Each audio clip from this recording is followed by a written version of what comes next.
All right, we are continuing our work videos for ALEKS this week. We are now taking a look back at some older topics from week 11 here. We have three topics that we're going to be taking a look at.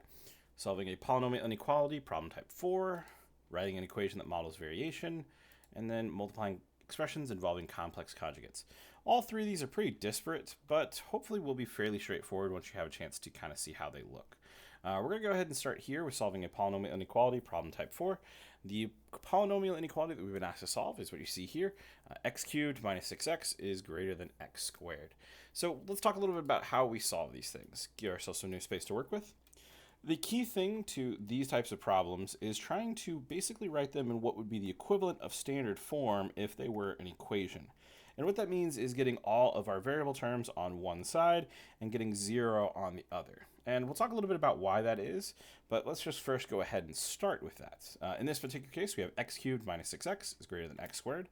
We're going to start by subtracting x squared from both sides, turning this into x cubed minus x squared minus 6x is greater than 0. Now, the reason why we want to have 0 on the other side of this inequality is because it makes actually answering the inequality a little bit easier. We're simply asking ourselves, when is this expression off to the left basically going to be a positive number? And that's a little bit easier to check than trying to have it be greater than some specific value. If, for example, we wanted to be greater than 2, that's harder to check. If all we want to know is whether we're positive or negative, all we really care about is what sign this expression will have. And to that end, we can investigate a little bit and make our life even easier by simplifying this, by factoring this here. In this particular case, we see that each of these three terms at least has an x in common. So we start by factoring that out of all parts. This becomes x times x squared minus x minus 6 is greater than 0. And this x squared minus x minus 6 expression, this is going to factor further as well. This will factor into x minus 3 times x minus 2. Not minus, excuse me, x plus 2. I was thinking ahead to what we want to do next, which is why I was a little bit distracted there. Basically, what we want to do now is choose different values that we could potentially test, substituting in for each of these x's, and what we're curious about is when will these things be positive versus negative. And what's interesting about that conversation is whether these expressions themselves are positive or negative has to do with whether they are greater than or equal to 0. So we actually have kind of a smaller sort of subproblem. This particular factor will be positive when x is greater than 0. This factor here will be positive if x is greater than 3. And this particular factor here will be positive if x is greater than negative 2. And so these values, 0, 3, and negative 2, represent basically points where the positive and negative value of these various factors changes. On the left side of 0, this factor is negative, but on the right side of 0, this factor is positive. Same thing would be true here, but for the number 3. Left of 3, this is negative. Right of 3, this is positive. Left of negative 2, this factor is negative.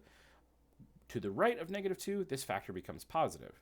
Since our overall positive or negative value depends upon the positive or negative value of the factors, basically we want to see what combination we're getting based upon what x value we choose. So what we end up doing is we end up drawing a number line here, and we cut it at each of these values, negative 2, 0, and 3. Each one of these represents a place where the positive or negative value of one of our factors changes, so we don't want to test values at those points. We want to choose values that are between them. And what we're going to do is we're going to choose values that are within these intervals, substitute them in for these values of x, and we're not going to evaluate completely. We're simply going to ask ourselves if we would be positive or negative. So let's just go ahead and use this interval right here to the left of negative 2. One thing that we could choose to test from here that would be in this interval, and thus would work for everything in this interval because it's an inequality, would be something like negative 3. If we substitute negative 3 into each of these factors, remember, we're only concerned with whether we would be positive or negative. So substituting negative 3 into this x would cause us to be negative. Substituting into x minus 3, if this was negative 3 minus 3, that'll still be negative. And same thing for this last factor. Negative 3 replacing this x plus 2, this will be negative overall. Now remember, we don't care about what the actual value is. Since we're comparing with 0, we just want to know if we're positive, above 0, or negative, below 0. The product here, a negative times a negative times a negative again, tells us that no matter what x value we choose in this interval, everything to the left of -2 will cause this expression to be negative. That's how we figure out whether our expression is positive or negative. Test within each of these intervals that are determined by your different factors, setting them equal to 0 and solving. So this gave us -2, this gave us 3, and this gave us 0. And then just checking to see if those factors would be positive or negative and what their product would be. Let me go ahead and clear some space here, and we'll do it again for our next couple intervals.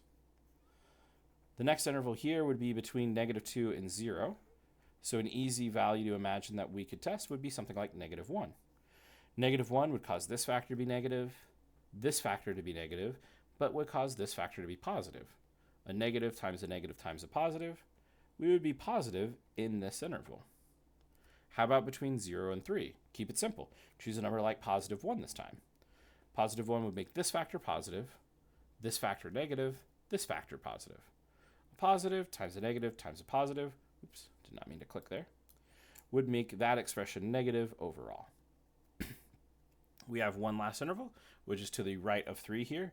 We could choose something like 4.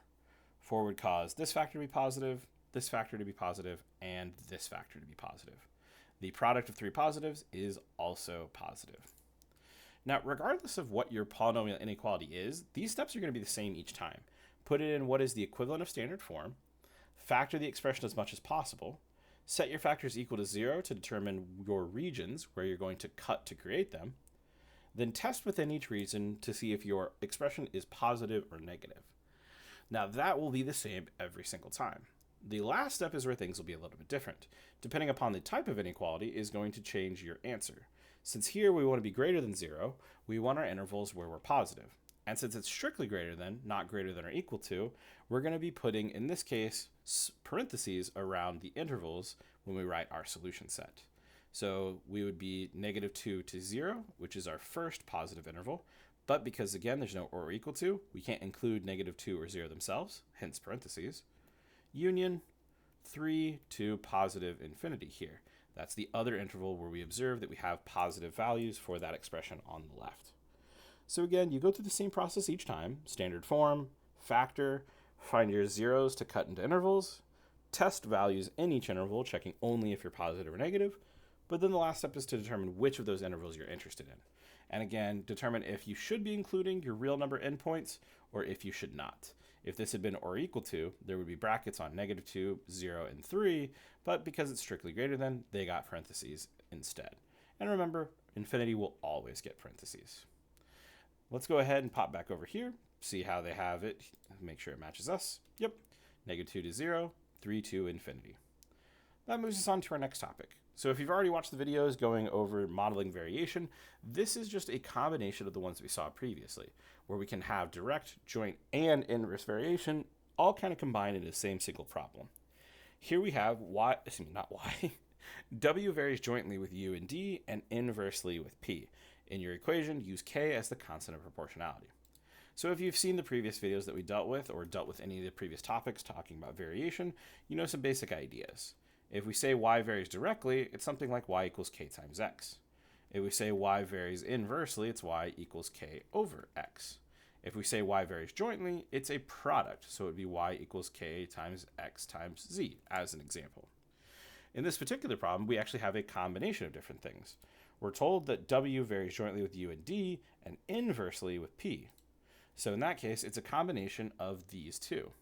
One thing that's interesting about variation equations, though, is that you don't have to write multiple k's. Since they're constants, their product would also be a constant.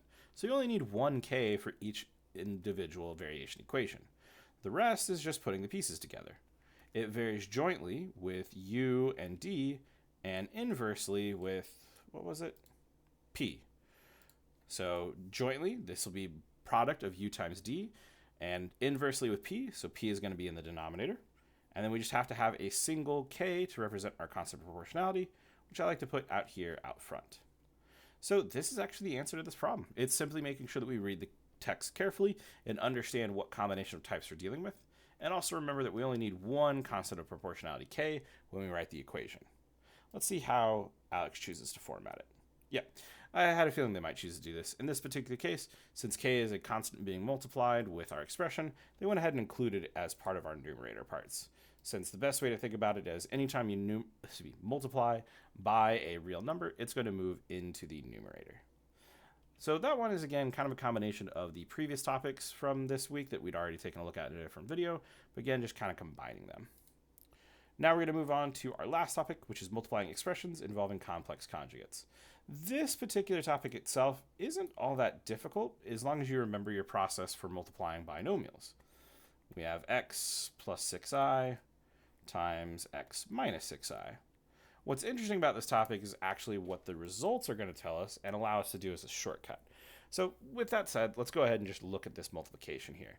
We want to make sure that we're simplifying our answers as much as possible, which means that because there's complex numbers in the mix, if we see any power of I that's greater than 1, we'll need to substitute to replace that or otherwise simplify. Remember, when we talked about complex numbers before, you can have at most I to the first power. So that same rule is in effect here. Let's go ahead and see what happens in the process of multiplication. We need to make sure we're distributing properly. This x is going to go to both the x and the negative 6i, and this 6i is going to go to this x and negative 6i as well. We're essentially distributing across twice. X times x gives us x squared. X times negative 6i will give us negative 6ix. That's the first two products. Now 6i times x, this is positive 6ix for the first part. And then positive 6i times negative 6i will be negative 36i squared here. Since it's I times I, it becomes I squared. Now these two terms in the middle, you'll notice have exactly opposite coefficients. Even though they're complex numbers, that still means they'll cancel.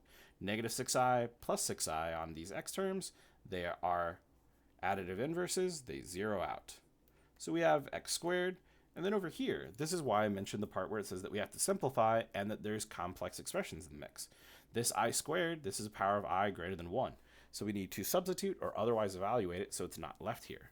This is where we recall that using our definition, I squared is equal to negative 1.